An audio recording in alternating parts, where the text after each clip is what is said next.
Taballahu alaikum. Kalaupun kamu berbuat dosa sampai penuh langit dengan dosamu, kemudian kamu bertaubat dan menyesal, Allah pasti akan menerima taubatmu. Jadi orang yang taubat dengan sebenarnya dan tetap dalam taubatnya itu musuh iblis. Tapi orang yang taubatnya angin-anginan, iblis demen banget. Dari sembahyang, besok mabok, besoknya lagi nyolong, besoknya lagi zina, besok taubat lagi. Kata iblis, surat iya lu gocet dah Tuhan.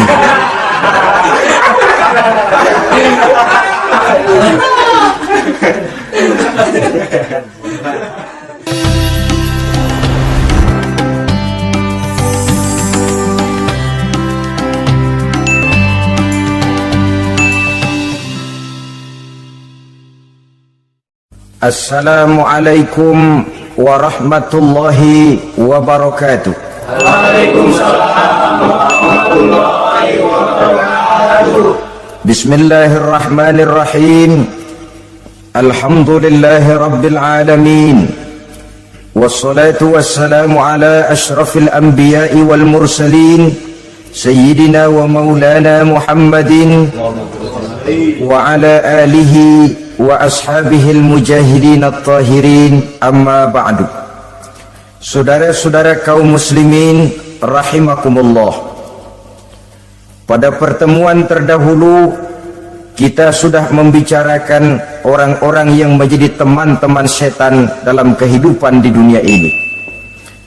Maka pada pertemuan kali ini kita akan membicarakan tentang siapa yang menjadi musuh-musuh setan di dalam kehidupan, dengan satu catatan: berbahagialah mereka yang menjadi musuh-musuh setan, tetapi celakalah mereka yang menjadi teman-teman setan. Bagaimanapun juga di dalam kehidupan ini, apabila orang telah memproklamirkan bendera permusuhan kepada kita, maka kita tentu seharusnya bersikap waspada dan mawas diri. Demikian juga iblis dan seluruh bala tentaranya yang terdiri daripada setan-setan. Mereka telah mengibarkan bendera permusuhan kepada Nabi Adam dan anak cucunya, kepada kita umat Rasulullah sallallahu alaihi wasallam. Akan sengsara dan celaka jika kepada iblis dan setan yang telah nyata-nyata mengibarkan bendera permusuhan itu kita mengadakan toleransi, mengadakan kerjasama, dan menjadi budak yang memperturutkan kemauan daripada iblis dan setan. Siapa yang menjadi musuh-musuh setan dalam kehidupan ini? Inilah pertanyaan berikutnya yang diajukan oleh baginda Rasul kepada iblis. Hai iblis, kalau teman-temanmu adalah seperti yang telah engkau jelaskan tadi, sekarang cobalah beritahu saya, siapa di antara umatku yang menjadi musuhmu dalam kehidupan ini? Atas pertanyaan ini iblis laknatullah menjawab, ya Rasul, musuh-musuhku di antara umatmu, pertama anta ya Muhammad. Musuhku yang pertama adalah engkau wahai Muhammad. Kenapa iblis mencatat Nabi Muhammad sebagai tokoh nomor satu dalam deretan musuh-musuhnya? Mudah difahami. Pertama, keberadaan Rasul merupakan rahmah lil alamin, rahmah bagi lingkungan. Yang kedua, beliau berfungsi menyelamatkan manusia dari tempat yang gelap gulita, dari tempat kesesatan menuju tempat yang terang benderang penuh berisi petunjuk dan hidayah dari Allah Subhanahu wa ta'ala. Maka menurut iblis, inilah manusia perintang pertama atas segala daya dan usahanya menggelincirkan manusia ke jalan yang dimurkai oleh Allah Subhanahu wa ta'ala. Kalau kita baca sejarah, risalah yang dibawa oleh Nabi Muhammad ini memang merupakan risalah yang membawa rahmah bagi alam sekitarnya. Ada sedikit perbedaan dengan risalah-risalah sebelum beliau. Sepertinya risalah yang dibawa oleh para rasul terdahulu itu mempunyai efek yang langsung pada kehidupan di dunia ini. Nabi Nuh misalnya menyampaikan agama. Hai umatku, ini agama. Umat menentang, turun banjir yang menenggelamkan orang-orang kafir. Azab diturunkan pada waktu itu juga, pada saat nabinya masih hidup. Jadi azabnya itu jenis cash, kontan. Nabi Soleh, hai umatku, ini agama. Mereka menolak, turun gempa bumi yang amat hebat menggulung orang-orang kufur. Nabi Musa, hai umatku, ini agama.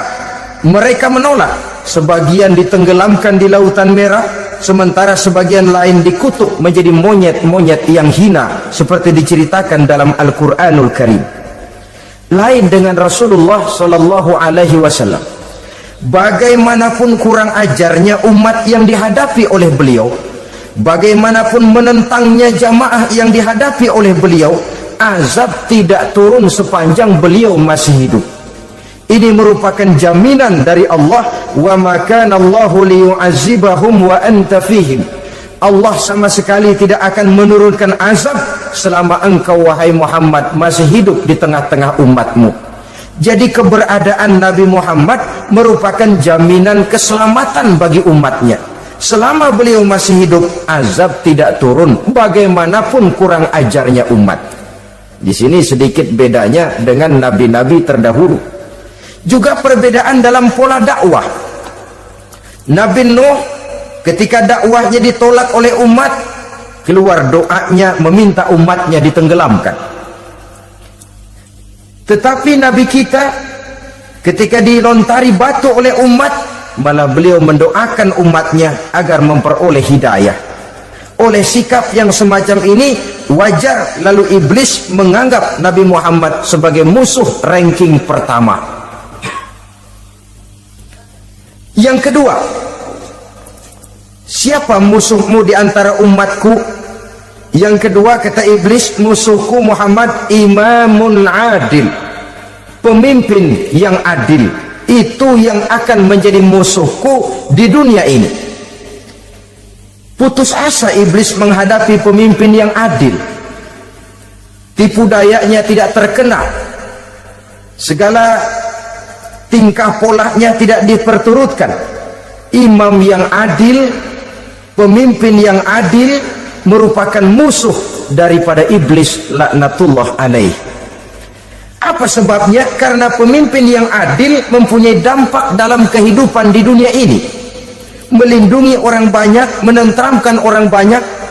Makin aman, tentram, tenang situasi dan kondisi, makin mudah orang melaksanakan ibadah. Makin tekun orang melaksanakan ibadah, makin dekat dia dengan Allah. Makin dekat manusia dengan Allah, makin jauh dia dari iblis. Sebab dua hal ini selalu kontradiktif. Jika kita jauh dari Allah, tentu dekat dengan iblis. Jika kita jauh dari iblis, harus dekat tentu dengan Allah, dan begitu selanjutnya. Dalam kaitannya dengan kehidupan kita sekarang, saudara-saudara, disinilah perlunya mempersiapkan manusia. Membangun manusia itu jauh lebih sulit daripada membangun jembatan. Membangun manusia itu lebih sulit daripada membangun gedung-gedung bertingkat. Termasuk membangun dan mempersiapkan calon-calon pemimpin yang adil di masa yang akan datang. Membangun jembatan penting, tapi lebih penting daripada membangun jembatan adalah membangun manusia yang bikin jembatan. Sebab kalau manusia yang bikin jembatan tidak dibangun lebih dahulu, saya khawatir jembatannya nanti habis dimakan oleh yang bangun jembatan. Mengaspal jalan raya penting. Lebih penting dari mengaspal jalan raya, membangun manusia yang mengaspal jalan itu.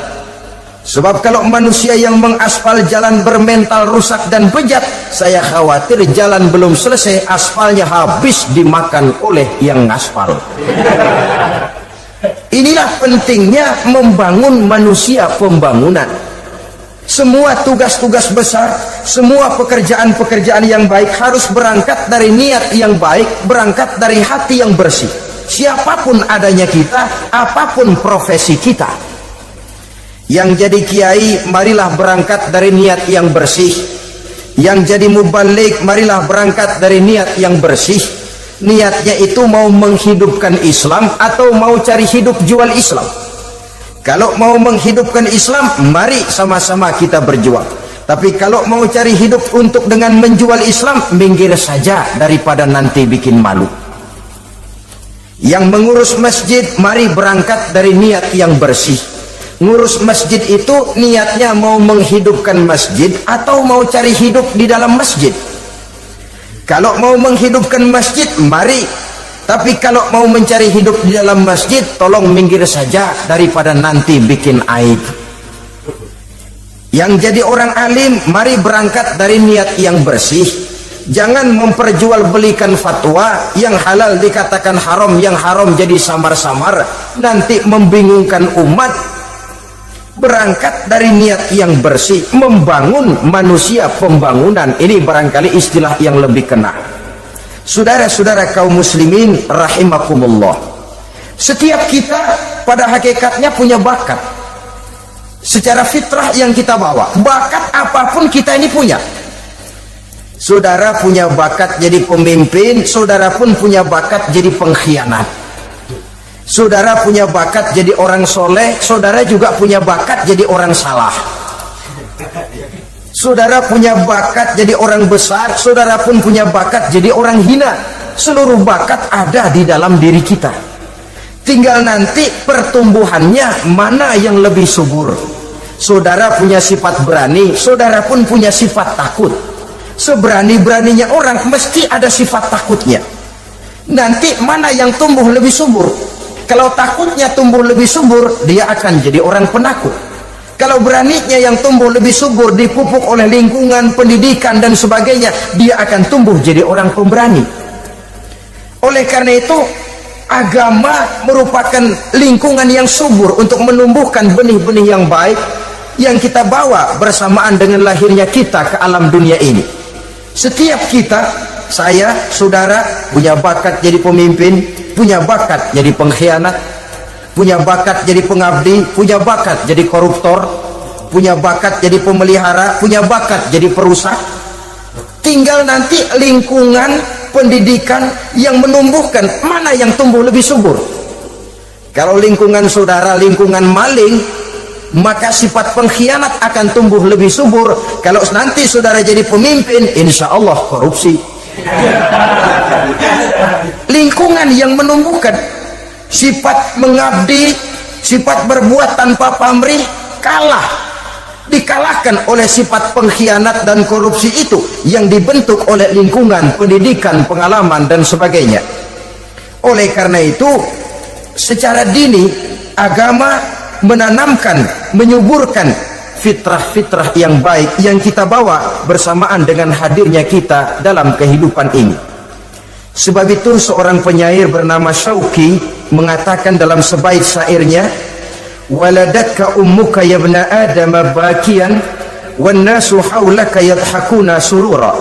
Hai manusia, pada saat kamu dilahirkan kamu menangis dan orang lain di sekelilingmu ketawa. Kakek senyum dapat cucu baru, paman gembira dapat keponakan baru, sementara kita yang lahir menangis. Betul apa benar? Apa ada saudara yang begitu dilahirkan terus nyengir? Saya kira kabur dukunnya itu.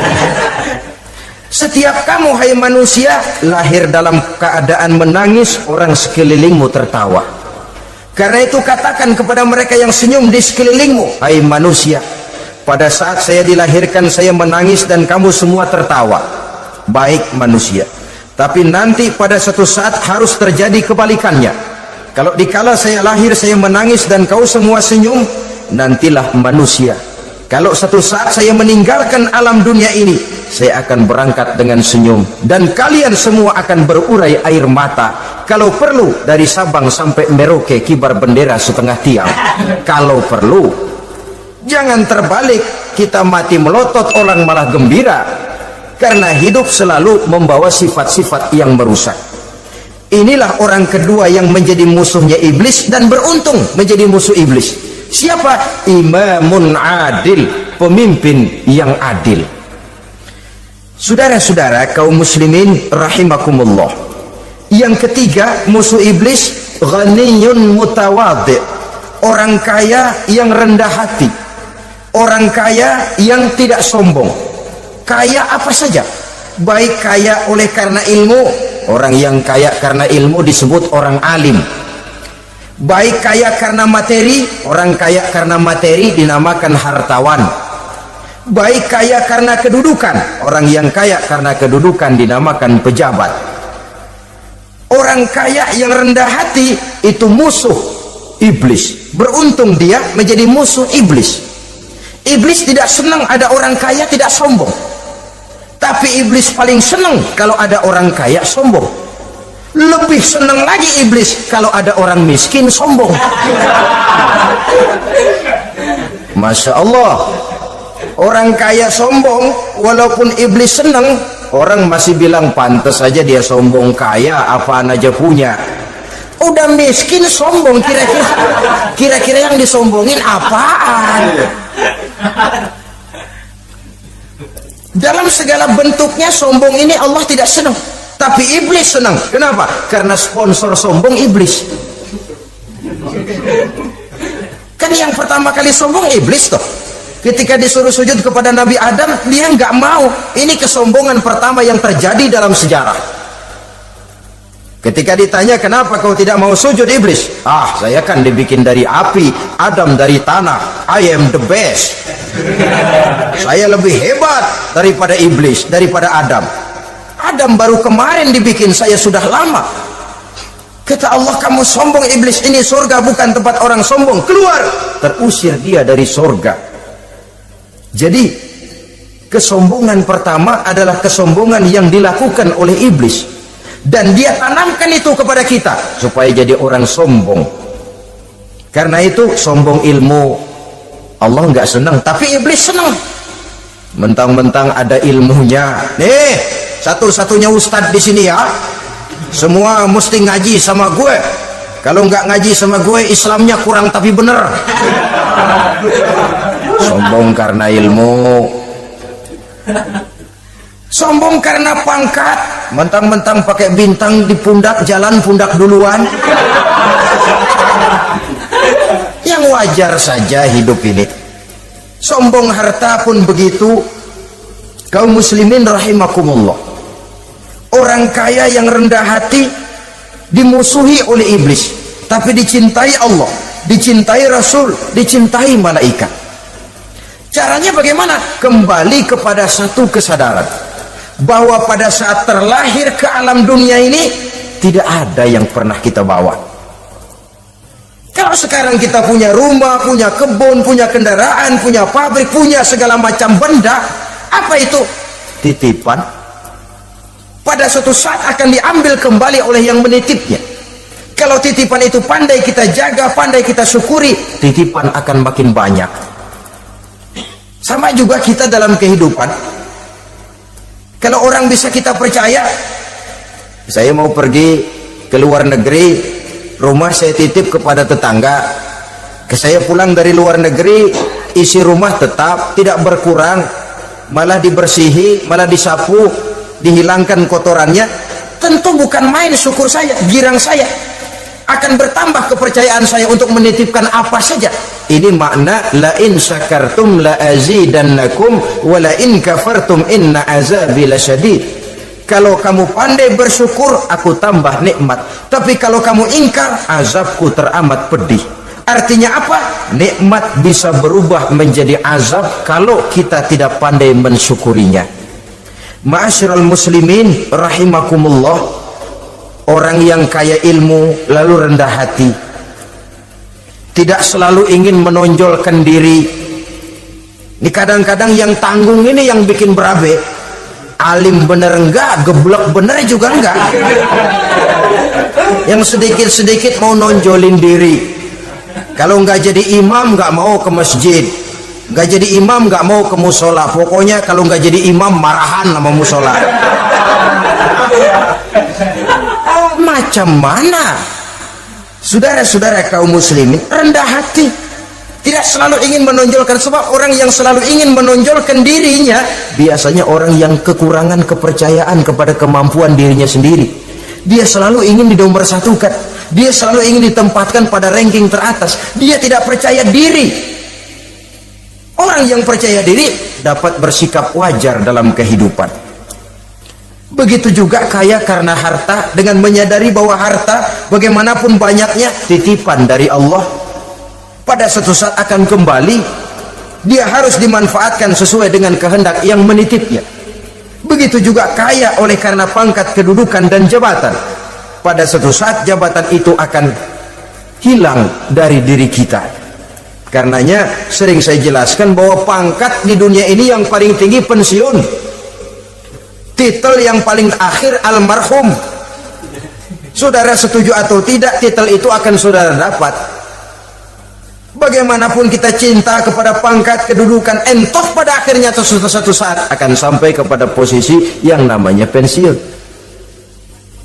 Kalau sadarlah kita kepada pemikiran ke arah sana, maka untuk mencapai kekayaan, baik kekayaan harta, kekayaan kedudukan, tidak lalu menghalalkan segala cara untuk mencapai tujuan, tapi dibatasi oleh norma dan kaedah yang harus dia taati, baik kaedah agama maupun kaedah bernegara. Inilah orang ketiga yang menjadi musuhnya iblis, orang kaya yang rendah hati, orang kaya yang tidak sombong.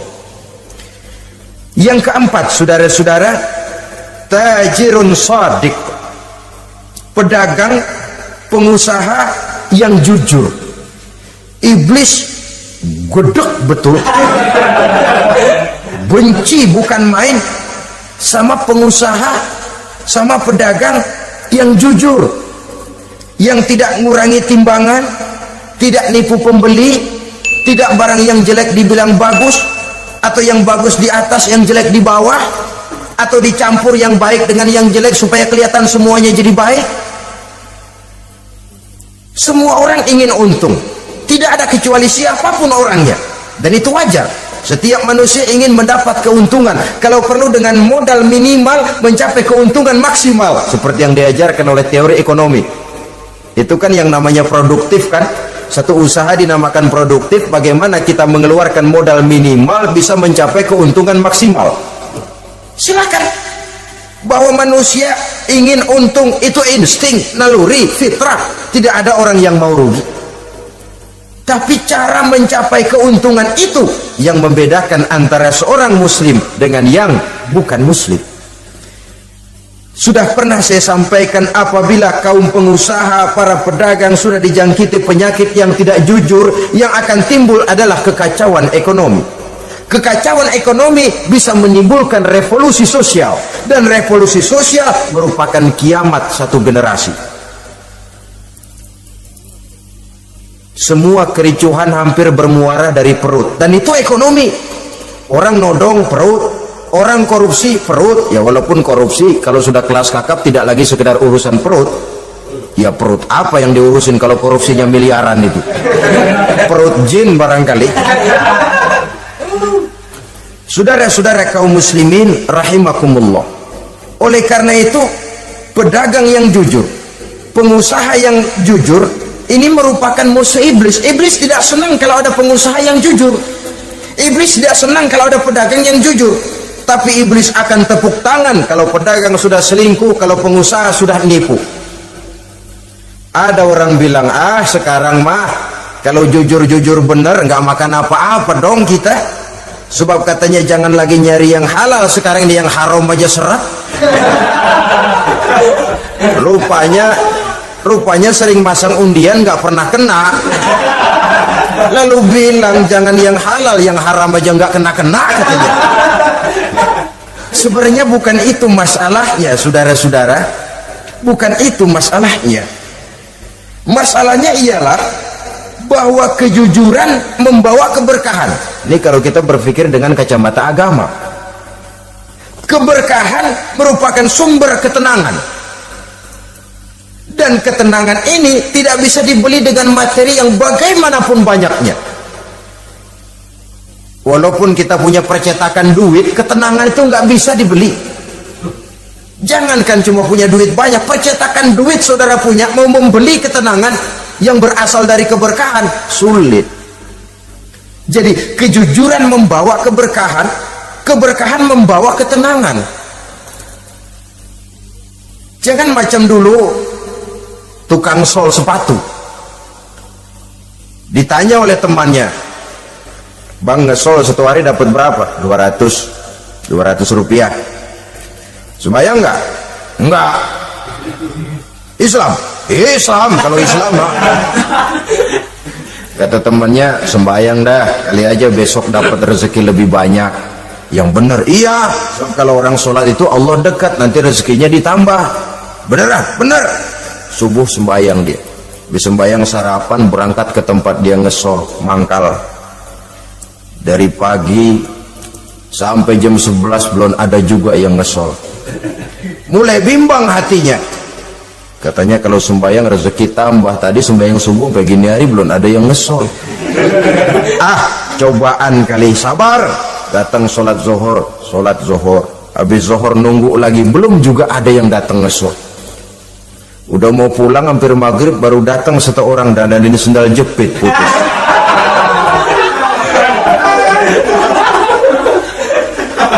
Sudah bayar 25 rupiah, pulang dia si tukang sol ini, ketemu sama temennya yang nyuruh sholat tadi.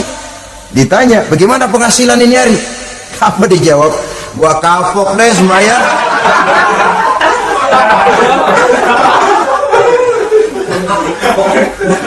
Kemarin nggak sembahyang dapat 200, sekarang begitu sembahyang jigo.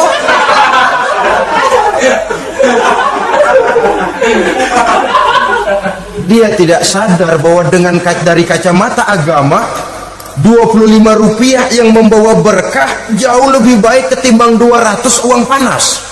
Dari kacamata agama 25 rupiah yang membawa berkah lebih baik daripada 200 rupiah tapi panas. Sebab panas menjauhkan kita dari ketenangan.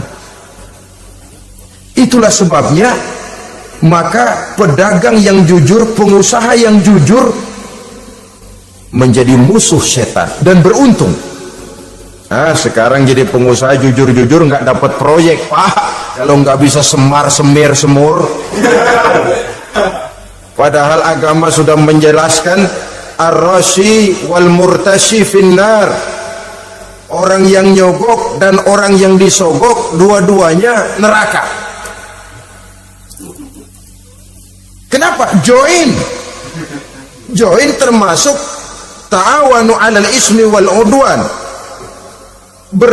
Bertolong-tolongan dalam berbuat dosa dan kesalahan. Kalau hadiah lain hadiah, kalau sedekah lain sedekah. Tapi yang namanya semir, suap, ar-rashi wal murtashi finnar. Saudara-saudara kaum muslimin rahimakumullah. Jadi pedagang yang jujur, pengusaha yang jujur merupakan salah satu roda perekonomian. Kegoncangan ekonomi akan menimbulkan dampak sosial yang sangat luas dan kompleks, yang pada giliran puncaknya, dampak paling negatifnya, dia sanggup menggerakkan terjadinya revolusi sosial. Bukankah sebagian besar gerak hidup manusia dimotivasi oleh keinginan untuk mempertahankan kelangsungan hidup? Dan kelangsungan hidup artinya mulut, mulut itu artinya perut, dan itu artinya makan. Setelah itu mungkin baru pangan, baru sandang, baru dia berpikir pakaian dan sebagainya. Jadi karena dia merupakan penggerak roda ekonomi, pedagang yang jujur, pengusaha yang jujur mutlak diperlukan dalam kehidupan ini. Sebab sekali lagi, kejujuran akan membawa keberkahan, keberkahan memberikan ketenangan dalam kehidupan. Oleh karenanya kita umat Islam, biarin duit kita banyak asal berkah. Itu tentu idealnya. Ketimbang dikit tidak berkah, lebih baik ia banyak, ia berkah. Dan keberkahan itu datang lewat kejujuran. Kejujuran ini sudah dicontohkan oleh Rasul pada saat beliau berniaga ke negeri Syam, dikala berumur 9 tahun, bahkan dikala berumur 25 tahun, seketika membawa dagangan Sayyidatuna Khadijah yang kelak jadi istri beliau.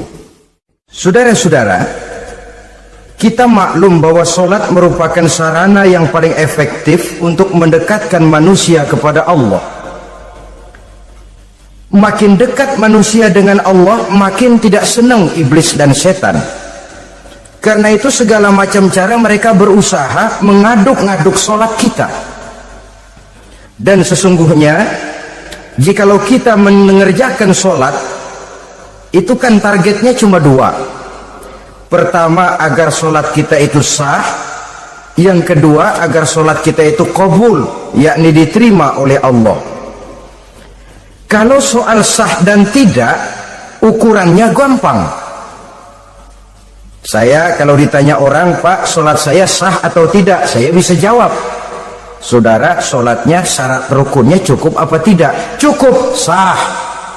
Itu kalau perkara sah. Tapi kalau sudah perkara qabul, Pak, sholat saya diterima atau tidak oleh Allah, ini saya tidak bisa jawab. Kenapa? Soal qabul mencakup masalah batin.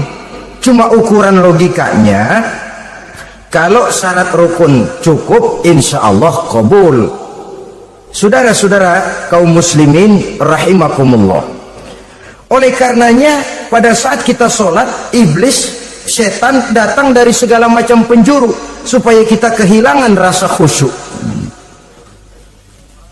Apalagi kalau kita jadi imam, yang gerak kita, bacaan kita dilihat, didengar, disaksikan oleh orang banyak, digodanya gerakan kita, dibolak-baliknya hati kita, supaya di dalam sholat itu banyak yang kita ingat, hal-hal yang tidak ada hubungannya dengan sholat. Kadang-kadang belum sholat kita ribut nyari pulpen, nggak ketemu, begitu takbir ingat pulpen di atas lemari. Mulai goncang lagi niat kita sholat. Kadang-kadang kalau hati tidak bisa dipermainkan, iblis berbisik lagi, gerakan kita dalam sholat tidak mencerminkan kekhusyuan. Kalau gerak juga ternyata masih bisa khusyuk, bacaan kita dibuatnya kita seperti dikejar-kejar waktu. Sholat isya misalnya dengan cara kilat khusus, super singkat. Saya katakan tadi, apalagi kalau kita jadi imam, iblis mudah mendatangkan penyakit riya. Karena mengimami orang banyak, lalu supaya dikira alim, dibuatlah sholatnya itu mantep-mantep. Surahnya dicari yang panjang-panjang, paling pendek sabbihis sama wadduha. Tapi kalau sudah sholat sendirian, cukup inna a'tainakal kautsar sama qul huwallahu ahad. Kayaknya khusyuk bukan main. Kalau imam bahasanya dipaseh-pasehin kayak orang 16 tahun di Mekah. Ufolli fardwal maghribi salasar rakaatin. Saudara-saudara kaum muslimin yang berbahagia, oleh karena sholat merupakan sarana yang paling efektif untuk mendekatkan diri dengan Allah, maka orang yang khusyuk di dalam sholatnya merupakan musuh utama daripada iblis. Sekarang bagaimana bisa khusyuk? Caranya, kalau khusyuk 100%, rasa-rasanya sulit. Untuk sampai ke arah sana orang memerlukan tahapan. Kepada Imam Ali karramallahu wajhah, baginda Nabi pernah memberikan satu tes case. Ali, saya ya Rasul, kalau kau bisa sholat 2 rakaat saja dengan khusyuk, aku kasih hadiah sorban. Baik ya Rasul. Sembahyang Imam Ali 2 rakaat, selesai sholat, assalamualaikum wassalamualaikum. Rasul bertanya, yang mana sorbannya Li? Tanpa nengok, Imam Ali menjawab, yang hijau ya Rasul. Setelah menjawab yang hijau, Rasul berkata, kamu tidak khusyuk Li. Kenapa? Soalnya tadi waktu sembahyang mikirin, nanti kalau ditawarin sorban pilih yang hijau aja. Sehingga begitu ditanya, refleks menjawab, yang mana Li? Yang hijau saja ya Rasul. Oleh karena itu, menurut Al-Imam Nawawi, pada tingkatan yang paling sederhana, sudah sampai ke tingkat khusyuk asal pada waktu takbiratul ihram ingat kepada Allah. Tapi jangan lupa, itu tangga pertama. Jangan ada fatwa begini lalu aman, yang penting kan takbirnya ingat Tuhan, belah sononya mau kemana kek. Bukan itu. Itu pada tingkatan pertama sudah sah dipandang khusyuk solatnya orang awam, asal pada waktu takbiratul ihram dia ingat kepada Allah. Tetapi harus terus berusaha agar sepanjang solat dia ingat kepada Allah. Caranya bagaimana? Pertama, menanamkan diri bahwa pada saat kita sedang mengerjakan solat, yang lain tidak ada kecuali Allah. Yang kedua, berusaha memahami apa yang kita baca, sehingga pada saat kita sujud subhana rabbiyal a'la wa bihamdi, terbayang kemahasucian Allah, kemahatinggian Allah, sehingga hati tidak mengembara, mulut berucap, hati mengikuti apa yang diucapkan. Yang kadang-kadang membuat hati kita jalan-jalan, badan di masjid, badan takbir, badan rukuk, tapi hati di pasar, hati di kantor, hati di pabrik, karena yang kita ucapkan tidak berakar di hati. Yang kita baca kita nggak tahu artinya, sangat boleh jadi hati lalu mengembara kemana-mana. Jadi untuk menopang kekhusyuan ini, cara yang paling efektif, pertama, tidak ada yang lain pada waktu kita sholat kecuali Allah. Yang kedua, berusaha memahami apa yang kita baca. Dikala kita sujud dikala kita duduk di antara dua sujud, Rabbighfirli, ya Allah ampuni dosa saya, warhamni, kasihani saya, dan selanjutnya. Mulut membaca, hati mengikuti. Dengan mengikuti, hati tidak terlalu mengembara, ada tempat dia kembali. Saudara-saudara kaum muslimin rahimakumullah. Itu yang kelima. Yang keenam, yang menjadi musuh iblis, mukminun nasih, orang mukmin yang suka memberikan nasihat, orang mukmin yang suka memberikan petunjuk, termasuk juru-juru dakwah, para mubaligh, itu merupakan musuh utama iblis. Kenapa? Tiap hari iblis kampanye, tiap hari iblis mengajak dengan segala macam cara yang kalau perlu dia berikan kamuflase, dia berikan fata morgana, kalau perlu yang haram dia bungkus dengan merek halal, kalau perlu kebajikan, kejahatan dia bungkus dengan baju kebajikan. Istilahnya racun diberi merek madu, dan itu wajar. Cuma kita tentu harus punya filter, daya saring positif agar tidak salah pilih, karena iblis ini pintar betul. Kalau kita khusyuk dalam sholat, dia tanamkan kepada kita misalnya seperti tadi itu, sholatmu memang hebat, khusyuk, di kampung ini tidak ada orang yang sholatnya seperti kamu. Tertanam itu dalam hati kita, timbul ujub. Akhirnya iya, gue lihat di kampung ini kagak ada yang sembayangnya kayak gua. Nah, sudah masuk iblis. Jadi dia pandai mengikuti gerak hati dan irama denyut jantung manusia ini. Kemana kecenderungan manusia, ke situ dia masuk. Pendeknya iblis itu ibarat tukang joget, dia ngerti bener irama kendang. Saudara-saudara kaum muslimin rahimakumullah, termasuk juru-juru dakwah, para mubaligh, orang yang suka memberikan nasihat ini, mereka memberikan filter kepada umat, kepada jamaah, jangan sampai salah pilih. Dan iblis menyesatkan kita supaya kita salah pilih. Satu contoh ringan, kalau di depan saudara ada dua buah gelas, yang segelas isinya jamu, yang segelas sirup, kira-kira saudara minum yang mana? Jamu. Jamu apa sirup? Sirup apa jamu? Orang yang pikirannya panjang, dia pasti minum jamu. Pahit memang, getir memang, tapi besok badan sehat, tenaga kuat, gairah kerja ada, kreativitas timbul, semangat menghadapi kehidupan tumbuh. Orang mukmin, orang yang berpandangan jauh ke depan, pandangannya panjang.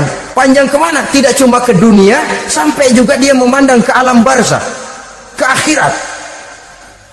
Sholat itu jamu, pahit. Ngaji, hadir di majelis taklim, itu jamu, pahit. Sodakoh, jamu, pahit. Mengeluarkan uang untuk kepentingan orang lain, enak aja minta sumbangan, datang-datang yang nyari pers keringat banding tulang gue, lu datang-datang meminta. Yang enak ngumpulin harta lalu bakhil bin pelit alias medit. Itu jamu. Saudara hadirin yang saya muliakan, sedekah jamu pahit, puasa jamu pahit, jihad jamu pahit. Tapi nanti begitu kita meninggalkan dunia, masuk ke alam barzakh, apalagi pindah ke akhirat, baru terasa, aduh nikmatnya dulu kemarin itu minum jamu, sekarang badan sehat, tenaga kuat, kerja semangat. Nikmatnya dulu saya waktu di dunia sholat, rajin ngaji, suka sodako, suka menolong orang. Sekarang terasa manfaatnya begitu saya berada di alam barzakh, apalagi sudah dibangkitkan di padang mahsyar di akhirat nanti, terasa seluruh kebajikan yang saya kerjakan. Nah, orang yang berpikir jangka pendek cuma ngelihat yang ada di depan hidungnya saja.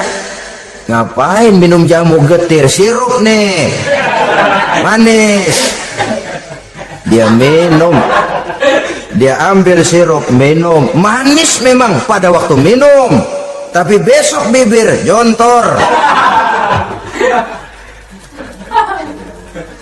Meninggalkan perintah Allah, sirup itu manis. Tidak sholat, manis. Tidak bayar zakat, sirup manis. Tidak mau puasa, sirup manis. Manis sekarang.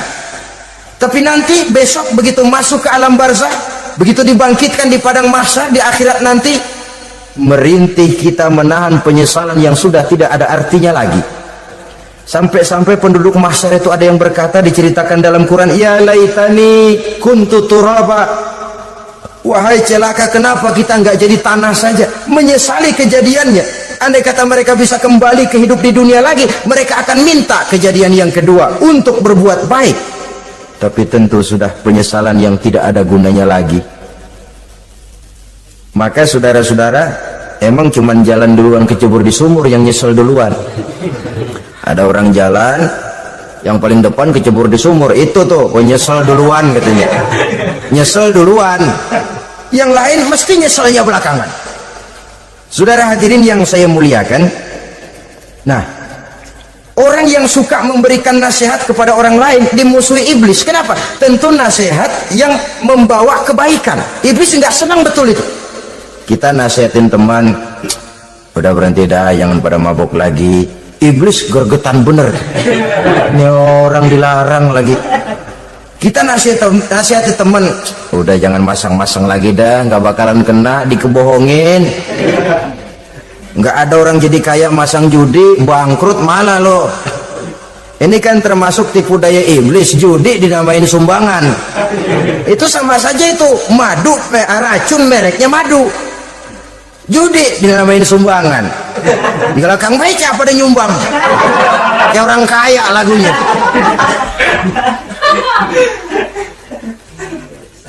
Saudara-saudara kaum muslimin rahimakumullah, adalah kewajiban kita memang untuk tawasau bil haq, saling nasihat menasihati. Setiap kita juru dakwah, setiap kita wajib menyampaikan apa yang sudah kita tahu kepada orang yang belum atau kurang tahu. Saudara yang bisa bismillah wajib mendakwahkan bismillah itu kepada orang yang belum tahu bismillah. Saudara bisa Fatihah harus menyampaikan itu kepada orang yang belum bisa Fatihah. Persetan dengan orang lain. Apalagi yang cuma kerjanya ngeritik saja, lu baru bisa Fatihah doang udah ngajar. Biar aja yang diajarin gak bisa Fatihah kok. Apa masalahnya pemerataan di bidang keilmuan? Sebab memang biasa penonton itu selalu lebih pandai menilai, kayaknya lebih pintar dari yang main. Sama saja orang nonton bola ngomel melulu, padahal dia sendiri belum tentu bisa main. Dengerin orang pidato pun begitu, monten bisa. Wah, kalau dia yang pidato 1 jam kayak semenit. Tapi kalau si Ano tuh kita udah pegel belum juga mau berhenti. Monten bisa, coba dia suruh pidato udah 1/4 jam masih ama badu. Apa mau dibilang ama badu?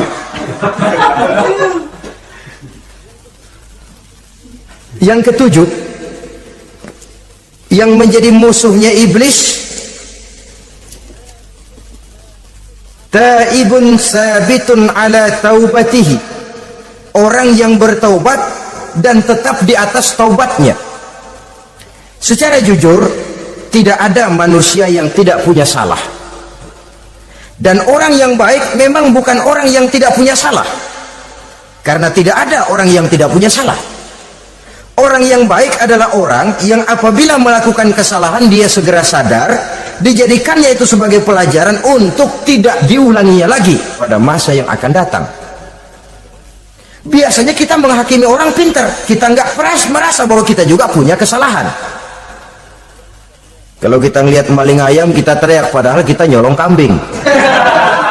Lebih besar dari si maling ayam, merasa diri lebih benar dari yang lain, padahal kita lebih kotor dan lebih jelek. Hilang sifat introspeksinya. Yang kita musuhi, yang kita caci maki, tahu-tahu kita sendiri yang melakukannya. Saudara-saudara kaum muslimin, orang yang bertaubat dan tetap dalam taubatnya stabil, itu musuh iblis. Apa ada orang yang taubatnya nggak tetap? Ada, yang istilah kita taubat sambal namanya. Kalau dia makan sambal kepedesan, taubat makan sambal. Besok mau makan kagak ada sambal, ngomel, mana sambal? Kemarin udah taubat, sekarang mana sambal? Ini taubat yang namanya taubat sambal. Istighfar habis istighfar, nyolong lagi, istighfar lagi, besok nyolong lagi, istighfar lagi.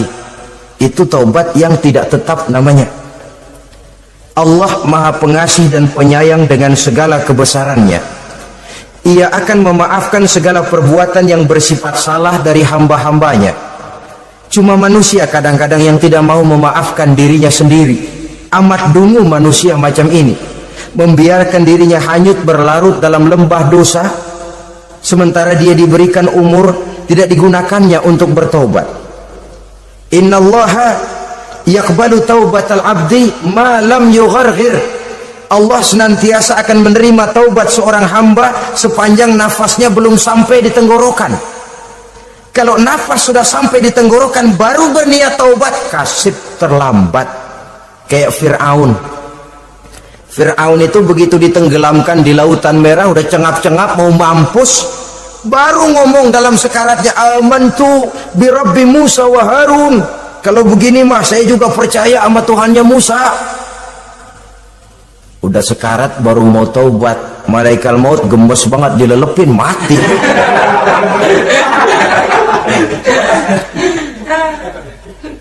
Nah, kepada adik-adik remaja biasanya kalau sudah bicara taubat, pikiran kita, taubat mau urusan 70 tahun ke atas, kita masih lama ini. Sebenarnya tidak. Masalah taubat adalah masalah salah dan dosa. Masalah salah dan dosa adalah masalah manusia. Sejak dia akil balik sampai ajal datang merenggut nyawa.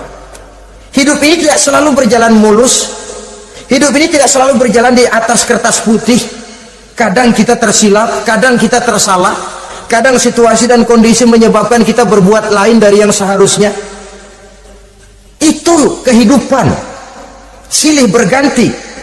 Oleh karenanya pesan Nabi, wa atbi'i sayyi'atal hasanah, perbuatan salah ikuti dengan kebajikan, dosa iringi dengan taubat.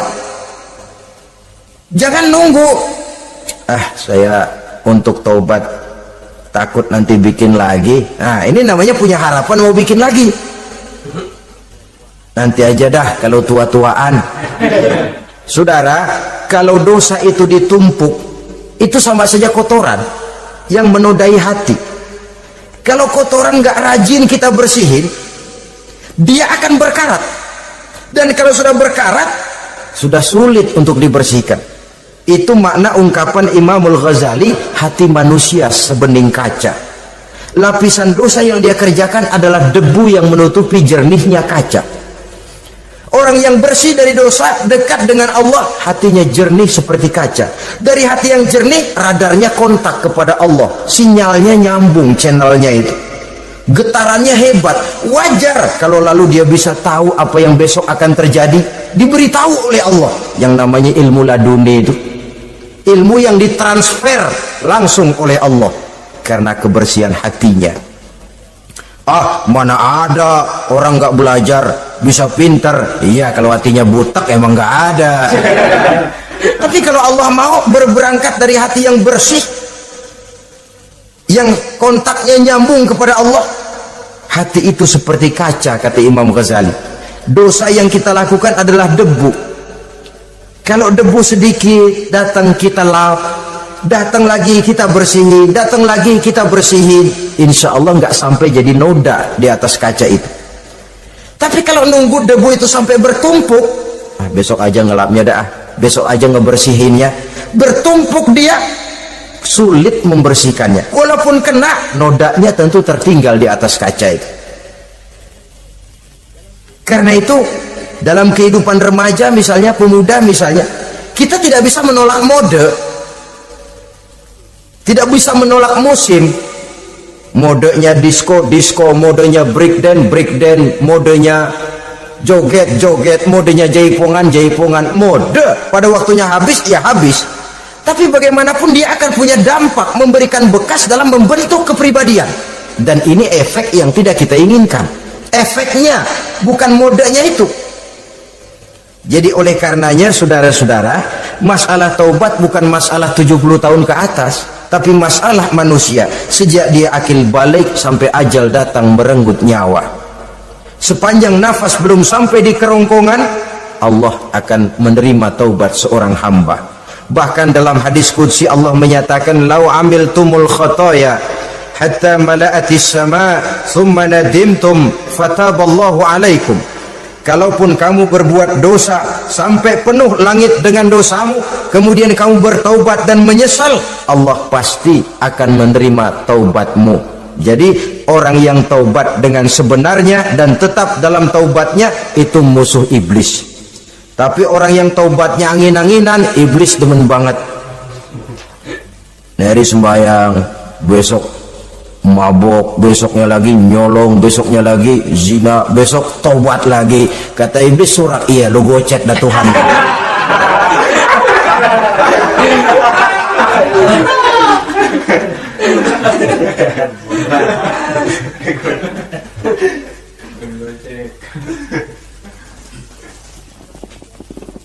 Selanjutnya yang ke-8, musuh iblis, musuh setan, mukminun yudawimu ala taharah.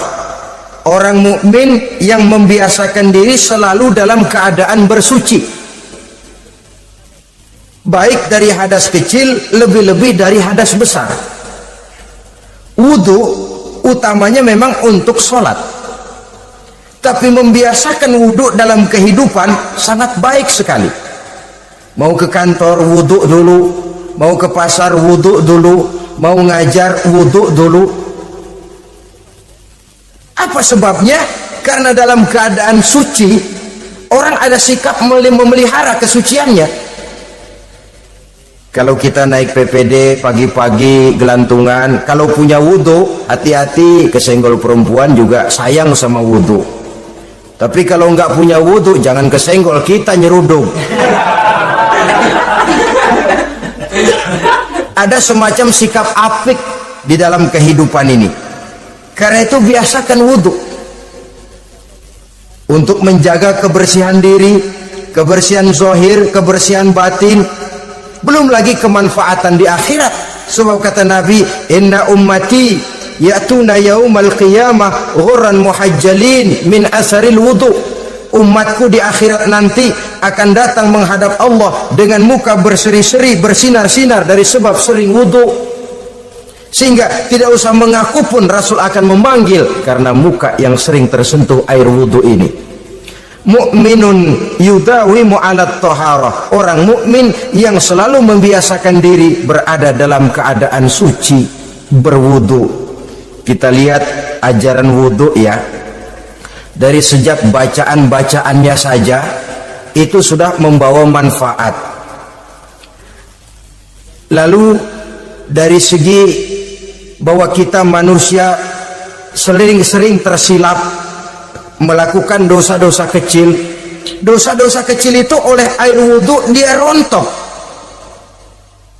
Tangan kita suka colak-colek pada saat membasuh dua tangan. Allahumma inni as'alukal yumna wal barakah wa a'udzubika minasyu'mi wal halakah. Dosa yang ada di tangan itu rontok. Mata kita suka pelotot-pelotot, nggak karu-karuan pada saat membasuh muka, nawaitu raf'al hadasil asghar, dosa yang ada di mata rontok. Dari segi pembersihan batin, belum lagi dari segi pembersihan zahir. Sehari semalam kalau 5 kali saja kita terkena air wudhu, itu sudah menjaga kesehatan dan kebersihan. Saudara-saudara kaum muslimin rahimakumullah, yang kesembilan, orang yang menjadi musuh iblis yaitu mutawarra'un anil haram, orang yang memelihara diri dari yang diharamkan oleh Allah. Terpelihara dirinya, terpelihara yang dimakannya, yang diminumnya dari jenis-jenis yang haram, baik sedikit maupun banyak. Jangan cuma teriak haram waktu sedikit, tapi giliran banyak halal. Sama saja orang dikasih tahu, itu ada cerita anak-anak, Pak Haji punya anak main judi, dikasih tahu, Pak, anak bapak main judi, astagfirullah katanya, tapi menang Pak, alhamdulillah.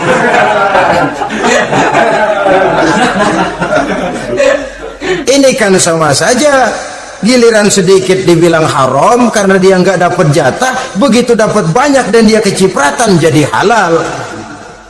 Yang sedikit halal haram, banyaknya pun juga haram. Yang banyaknya haram, sedikitnya juga haram. Ada orang bilang minuman keras kalau nggak mabok kan nggak haram. Yang memabokkan banyaknya, sedikitnya tetap saja haram. Ma askaro kasiruhu faqaliluhu haramun. Apa yang banyak menyebabkan jadi mabuk, sedikitnya pun juga haram. Saudara-saudara kaum muslimin, yang ke-10, yang terakhir, musuh daripada iblis ialah mukminun rahimun, orang mukmin yang berhati pengasih, orang mukmin yang suka menyambung silaturahmi, orang mukmin yang tidak suka bertengkar, orang mukmin yang tidak suka marah-marahan, kalaupun terpaksa marah tidak lebih daripada 3 hari. Jadi boleh saja marah kalau alasannya tepat, tapi nggak lebih dari 3 hari. Kalau perlu bikin perjanjian, kita marah ya 3 hari. Itu limit. Tidak halal kata Nabi bagi seorang muslim menjauhi saudaranya lebih dari 3 hari. Tidak halal itu artinya haram. Kita ini kadang-kadang kalau sudah marahan sama tetangga kah, sama teman kah, kadang-kadang suka berlaku perpanjangan waktu. Tidak cukup perpanjangan waktu, ditambah lagi perpanjangan generasi. Enggak cukup kita yang marah, orang lain kita sundut-sundut supaya ngikut marah lagi. Marah pakai ngundang. Kayak mafia lagunya, udah dia marah, orang lain lagi disuruh marah. Saudara hadirin yang saya muliakan, mukmin yang punya sifat belas kasih, berhati jernih, itu musuh utama dari iblis. Tapi mukmin yang suka marah-marahan, tukang hasutan, tukang bakar, itu teman-teman iblis. Oleh karena itu, mudah-mudahan kita semua menjadi musuh iblis, dan jangan menjadi musuh iblis, jangan menjadi teman iblis. Sebab iblis sudah kadang memproklamirkan permusuhan. Sekali dia musuh kita, selamanya dia akan tetap menjadi musuh kita. Berusahalah untuk menjadi musuh iblis, dan jangan sekali-kali toleransi. Jangan berusaha menjadi teman iblis. Inilah yang kita bicarakan pada pertemuan ini. Mudah-mudahan ada manfaatnya. Terima kasih atas segala perhatian. Mohon maaf atas segala kekurangan. Wassalamualaikum warahmatullahi wabarakatuh. Waalaikumsalam warahmatullahi wabarakatuh.